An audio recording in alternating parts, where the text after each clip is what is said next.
Perkenalkan, saya Nana Puspita, guru SMP 1 Bandar 2, Kabupaten Pidijaya, Provinsi Aceh. Segitiga restitusi adalah proses menciptakan kondisi bagi murid untuk memperbaiki kesalahannya, sehingga karakter mereka lebih kuat ketika kembali pada kelompoknya.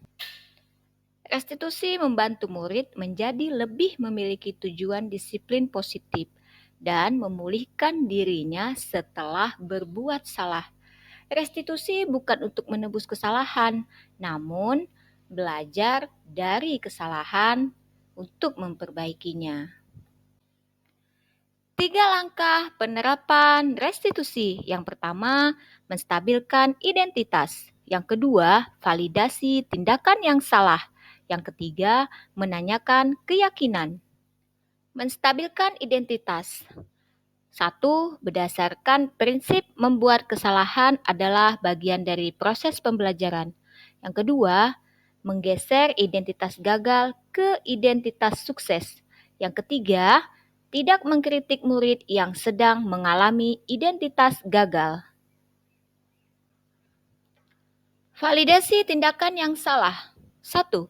Berdasarkan prinsip setiap perilaku berupaya memenuhi suatu kebutuhan tertentu. Yang kedua, gunakan agar bergeser dari pemikiran stimulus respon yang menjadi proaktif.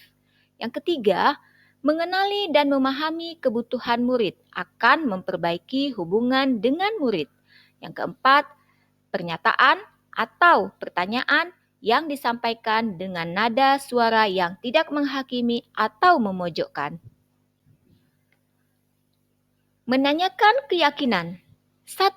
Teori kontrol mengatakan pada dasarnya kita termotivasi secara intrinsik. Yang kedua, setelah perilaku divalidasi dan identitas sukses telah stabil, maka murid telah mengaitkan keyakinan dengan tindakan yang salah. Kasus 1. Julhat adalah siswa yang gayanya supel, senang berteman dengan siapapun. Raisa yang selalu suka mengejek, Julhat diam saja tidak berani melapor kepada guru. Lalu berita ini sampai dari teman ke teman dan akan diselesaikan oleh guru.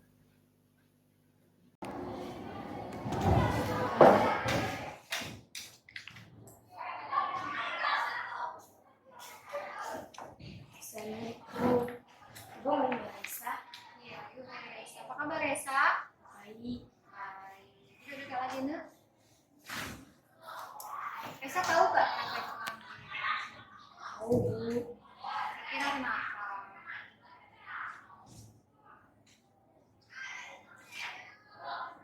Raisa butuh teman di kelas.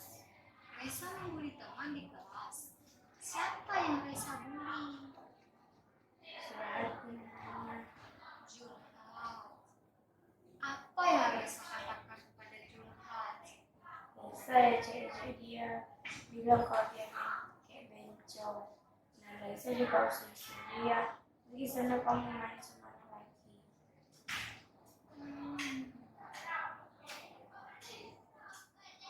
Kenapa Raisa melakukan itu? Harusnya dia kayak bencong, Bu. Gayanya, jalannya, dan bicaranya juga sama. Jadi hanya karena dia seperti perempuan, gayanya kayak perempuan, lalu Raisa sembarangan mengejek-ejek dia.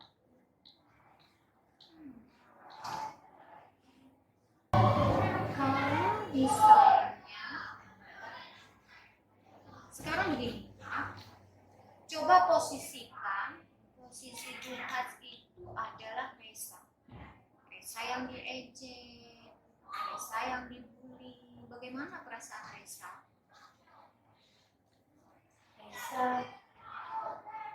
Raisa sedih lah, Bu, sama marah. Raisa sedih, Raisa marah. Nah itu Raisa nggak mau Raisa diejek. Posisinya Raisa nggak mau diejek. Nah kalau seperti itu kondisinya, bagaimana tindakan yang Raisa lakukan terhadap si Julhat ini?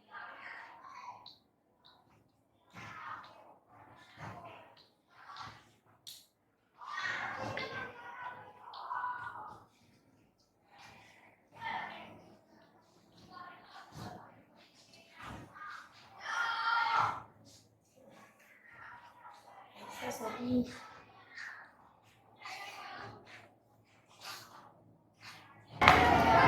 Tadi Reza bilang Kalau posisinya di host itu yang diajak itu adalah Reza, Reza sedih, Reza marah. Terus bagaimana tindakan yang salah yang sudah Reza lakukan terhadap ini? salah Bu. Reza tahu tindakan itu salah. Lalu terus bagaimana Reza ke depannya? Reza akan minta maaf melihat.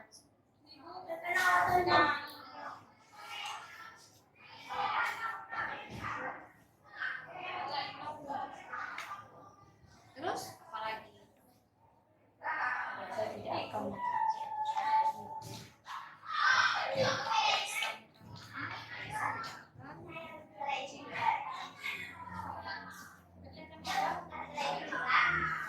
Kapan Reza akan minta maaf? sekarang Bu. Oke, tunggu ya. Ya Bu.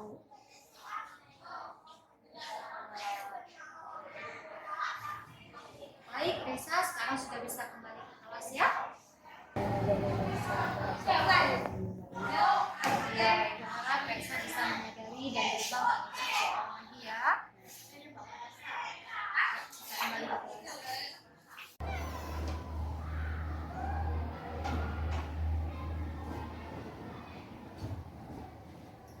Zulhat, Raisa minta maaf dari Zulhat.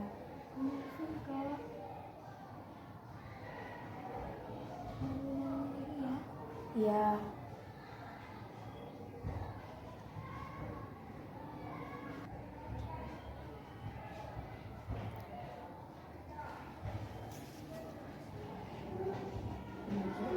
Boleh jajak lagi ya, kami malu. Iya.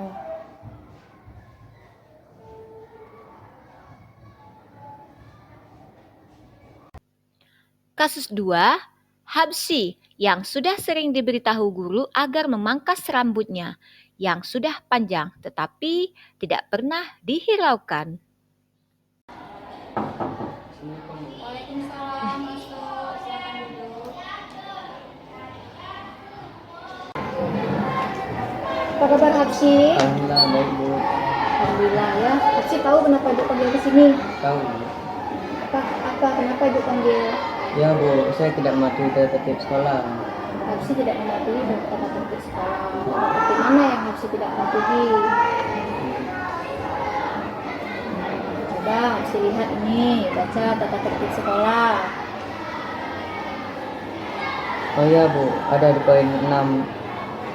Saya tidak menati tata tertib sekolah gara-gara pajang rambut. Oke, ada di poin 6 yang tidak mematuhi tata tertib sekolah, ya kan? Nah, Habsyi, apa sudah ada guru yang mengingatkan? Sudah Bu. Sudah. Siapa? Pak Razali di bagian kesiswaan dan Nazira BK. Oke, sudah diingatkan. Apa yang Pak Razali dan Ibu Nazira sampaikan? Saya ditegur, diingatin kalau rambut saya sudah panjang dan harus dipotong. Oh, oke. Lalu kenapa rambutnya masih panjang? Saya suka dengan gaya rambut saya Bu, keren gitu Bu. Oh, jadi rambut panjang kayak gini keren ya? Oh, keren kayak siapa? Bapak Korea Nah, dari mana Habsyi tahu kayak apa Korea itu? dari film-film. Dari film-film. Oke, nah ini kan tadi Habsyi sudah baca tata tertib kan? Ya. Apakah sekolah mengizinkan? Ya. Sekolah tidak mengizinkan ya. Berarti sekarang untuk memperbaikinya bagaimana? Tapi saya harus potong rambut Bu. Habsyi harus potong Ya. rambut. Oke. Tapi kan Bu, menurut Habsyi ini rambutnya udah dipangkas Bu sebenarnya. Berarti ini Habsyi sudah pangkas. Ya. Iya. Tapi kalau Ibu lihat sampingnya pendek, depannya masih panjang ya.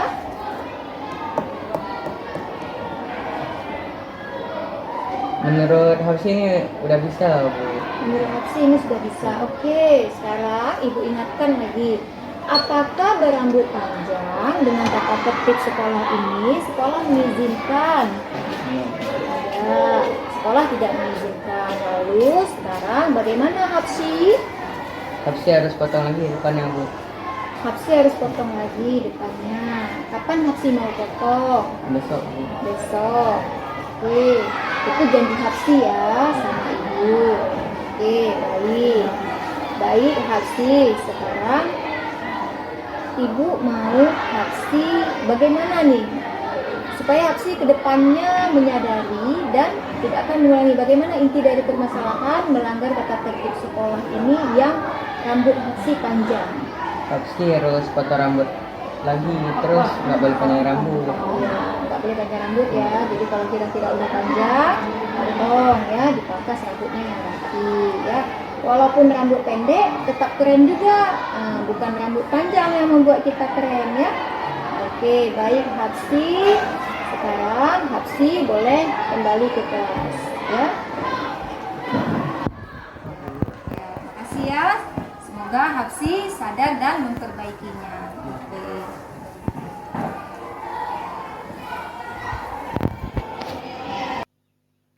Kesimpulannya, penanganan kasus yang dilakukan oleh guru dengan pendekatan segitiga restitusi diharapkan guru dapat memposisikan peran kontrol sebagai manajer.